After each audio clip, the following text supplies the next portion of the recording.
Good morning students. प्यारे बच्चों, हिंदी की कक्षा में आप सभी का स्वागत है। हम लोग भक्त शिरोमणि गोस्वामी तुलसीदास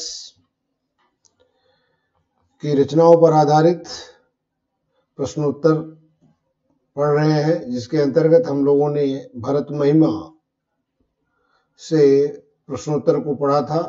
उसी की कड़ी में आगे कवितावली, गीतावली और दोहावली तथा विनय पत्रिका से हम लोग प्रश्नों के उत्तर को पढ़ेंगे। चलिए सीधे पाठ पर हम लोग आते हैं। कवितावली, यहाँ एक पद दिया गया है लंका दहन से। बालधि विशाल विकराल ज्वाल जाल मानो लंक लीले कुकाल रचना पसारी है। कैधो व्योम वीथिका भरे है भूरी धूम के तो वीर रस वीर तरवार शिव घारी है।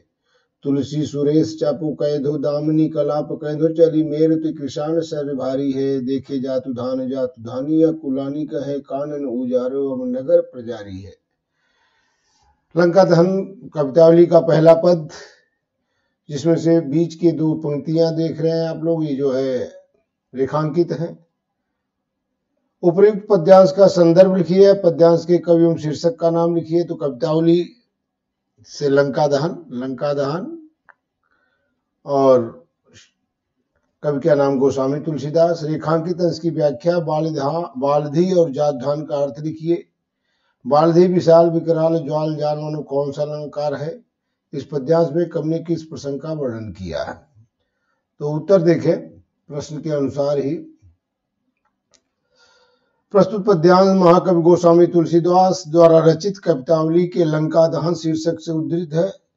शीर्षक का नाम लंका दहन, कवि का नाम गोस्वामी तुलसीदास। रेखांकित अंश की व्याख्या जो यहाँ पे दिया गया है कि कैधो व्योम वीथिका भरे है भूरी धूमकेत, इसी पंक्ति का जो है आपको अर्थ लिखना है, व्याख्या करनी है। गोस्वामी तुलसीदास हनुमान जी द्वारा लंका दहन का हृदय स्पर्शी चित्रण करते हुए कहते हैं कि हनुमान जी की विशाल पूंछ से भयंकर अग्नि की लपटें उठ रही थी। उन्हें देखकर ऐसा प्रतीत हो रहा था माना लंका को निगलने के लिए स्वयं मृत्यु ने अपनी जीवा फैला दी है, अथवा आकाश मार्ग में बहुत से पुच्छल तारे भरे हुए हैं, अथवा ऐसा प्रतीत हो रहा है जैसे किसी वीर ने वीर से भरकर उत्साहित होकर के रक्त रंजित तलवार निकाल ली हो। बालधि का अर्थ होता है पूंछ, जातधान का अर्थ होता है राक्षस। बालधि विशाल विकराल ज्वाल जाल मानो में उत्तरेच्छा अलंकार, जनमन मानो जानो, जहां पर आवे तो यहाँ मानो आया है। और यहाँ क्या होता है, उपमेय में उपमान की संभावना व्यक्त की जाती है। तो संभावना व्यक्त की जा रही कि मानो ये लग रहा है कि हनुमान की पूंछ ना हो बल्कि भयंकर आग की लपटें हो। प्रस्तुत पद्यांश में कवि ने हनुमान जी द्वारा जलाई जा रही लंका का राक्षस और राक्षसियों की व्याकुलता का वर्णन किया। किसका वर्णन है, कह रहे किस प्रसंग का वर्णन किया है। तो कवि ने हनुमान जी द्वारा जलाई जा रही लंका का ये तो, और दूसरी लंका दहन का वर्णन है, और राक्षस उससे हो रही राक्षस और राक्षसियों की व्याकुलता का वर्णन किया गया है। अगला पद गीतावली से है। हृदय घाव मेरे पीर रघुवीरे, गीतावली से जो तीसरा पद है। उपमा, इसमें एक लाइन दी गई है, नीचे वाली रेखांकित है। हृदय घाव मेरे पीर रघुवीरे, पायस जीवन जाग कहत यूं, प्रेम पुलक बिसराए शरीरे, मोहिका बूझत पुनि पुनि जैसे, पाठ हरत चर्चा कीरे, शोभा सुख छत लाभ भूप का केवल कांति मोल हीरे, तुलसी सुन सौमित्र वचन सब धन्य सकत धीरो धीरे, उपमा राम लखन की प्रीत की क्यों दीजे खीरे नीरे। तो पहला है कि इसका प्रश्न, पद्यांश का संदर्भ लिखिए अथवा पद्यांश के कवि एवं शीर्षक का नाम लिखिए। रेखांकित अंश की व्याख्या, प्रस्तुत पद्यांश में लक्ष्मण ने घाव और पीड़ा के संदर्भ में क्या कहा है। राम और लक्ष्मण के प्रेम के संबंध में तुलसीदास जी ने क्या कहा है। पद्यांश के अनुसार लक्ष्मण के घाव की पीड़ा को श्री राम जी किस प्रकार जान सकते हैं। तो संदर्भ, प्रस्तुत पद्यांश महाकवि तुलसीदास द्वारा रचित गीतावली से हमारी पाठ्य पुस्तक में संग्रहित गीतावली शीर्षक से उद्धृत है। शीर्षक का नाम गीतावली, कवि का नाम गोस्वामी तुलसीदास। रेखांकित अंश की व्याख्या, प्रस्तुत पंक्ति में श्री राम और लक्ष्मण के अनन्य प्रेम का वर्णन किया गया है। राम और लक्ष्मण का प्रेम इतना प्रगाढ़ है कि उसको दूध और पानी के एक रूप होने की उपमा कैसे दी जा सकती है, अर्थात उनके प्रेम के समक्ष दूध और पानी का प्रेम भी जो है फीका पड़ जाता है, क्योंकि दूध में थोड़ा सा खट्टा पदार्थ डाल देने से वह तुरंत फट जाता है। दूसरी बात यह है कि हंस भी दूध और पानी को अलग कर देता है। इससे स्पष्ट है कि दूध और पानी अलग हो सकते हैं, परंतु राम और लक्ष्मण का प्रेम इतना घनिष्ठ है कि उसको दूध और पानी की उपमा नहीं दी जा सकती, क्योंकि राम और लक्ष्मण कभी अलग अलग नहीं हो सकते। तीसरा प्रश्न है, प्रस्तुत पद्यांश में लक्ष्मण ने घाव और पीड़ा के संदर्भ में क्या कहा है। प्रस्तुत पद्यांश में लक्ष्मण ने घाव और पीड़ा के संदर्भ में कहा कि मेरे हृदय में तो केवल घाव हुआ है जो मुझे दिखाई पड़ रहा है, किंतु पीड़ा का अनुभव श्री राम के हृदय में है, अर्थात किंतु पीड़ा श्री राम के हृदय में हो रही है। उन्हें पीड़ा का, दर्द का अनुभव, पीड़ा का अनुभव, वेदना उन्हें हो रही है, उसका अनुभव वो कर सकते हैं, मैं नहीं। चौथा प्रश्न है, राम और लक्ष्मण के प्रेम के संबंध में तुलसीदास जी ने क्या कहा। राम और लक्ष्मण के प्रेम के संबंध में तुलसीदास जी ने कहा, इन दोनों का प्रेम इतना प्रगाढ़ है कि उनको दूध और पानी की एकरूपता से भी उपमा नहीं दी जा सकती है, क्योंकि दूध और में खट्टा पदार्थ डाल देने पर दूध और पानी अलग हो जाते हैं, कि राम और लक्ष्मण का प्रेम अलग नहीं हो सकता। पद्यांश के अनुसार लक्ष्मण के घाव की पीड़ा को श्री राम जी किस प्रकार जान सकते हैं।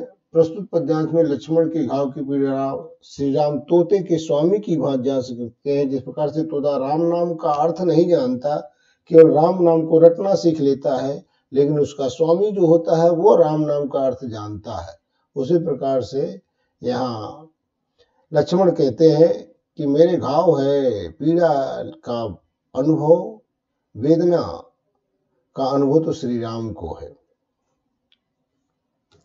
दोहावली, मान राखिबो मांगनो पीसो नित नवने तुलसी तीनों तब फवै जव चातक मत ले। उपरोक्त पद्यांश का संदर्भ तो दोहावली से लिया गया है। दोहावली शीर्षक है, कवि का नाम तुलसीदास। रेखांकित अंश की व्याख्या, मान राखिबो मांगिबो पीसो नतनेव। तो तुलसीदास प्रस्तुत दोहे में कवि ने चातक की विशेषताओं को प्रकाश डालते हुए कहा कि सम्मान की रक्षा करना, मांगना और प्रिय से नित्य नया नया प्रेम करना, ये तीनों बातें तब शोभा देती है जब चातक का सिद्धांत स्वीकार किया जाए। तात्पर्य यह है कि जैसे चातक केवल अपने प्रिय बादल से ही मांगता है और स्वाति नक्षत्र की बूंद ही पीता है, उस बूंद की प्राप्ति के लिए वह बादल से नित्य नया प्रेम जोड़ता है, उसी प्रकार से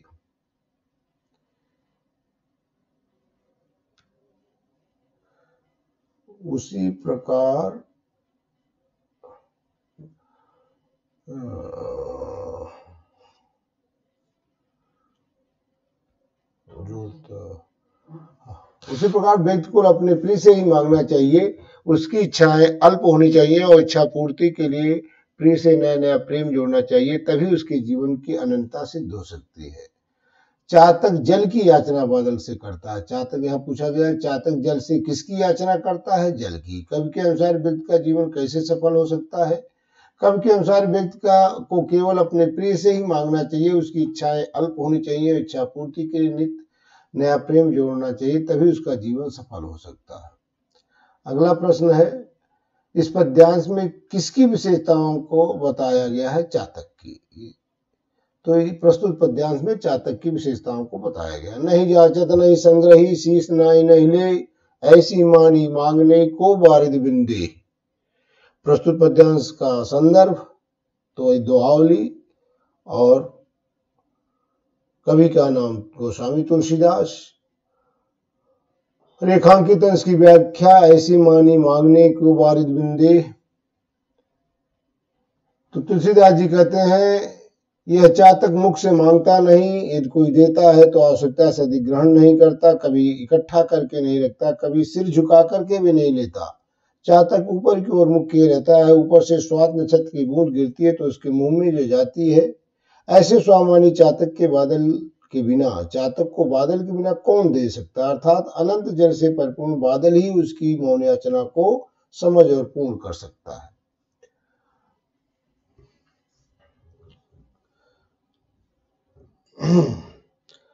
चातक जल कैसे ग्रहण कैसे करता है? यहाँ नियुक्ति के द्वारा दूसरा अर्थ होगा कि प्रभु का सच्चा भक्त पहले ही कुछ मांगता नहीं, फिर यदि प्रभु से कुछ कृपा से उसके सांसारिक सुखता प्राप्त हो जाती तो उसे स्वाभिमान के साथ ग्रहण करता है। तुलसीदास जी कहते हैं, स्वाभिमानी भक्त को परमात्मा के अतिरिक्त कौन दे सकता। चातक ऊपर की ओर मुख करके जल ग्रहण करता है सम्मान के साथ। अगला प्रश्न है, चातक किस नक्षत्र की बोध ग्रहण करता है? तो स्वाति नक्षत्र की बोध ग्रहण करता है। स्वाभिमानी चातक की याचना को कौन जानता है? बादल जानता है। स्वाभिमानी चातक की याचना को बादल ही जानता है। आगे विनय पत्रिका है, इसमें 3 पद दिए गए हैं, इसको हम लोग कल पढ़ेंगे। Thank you, all the best.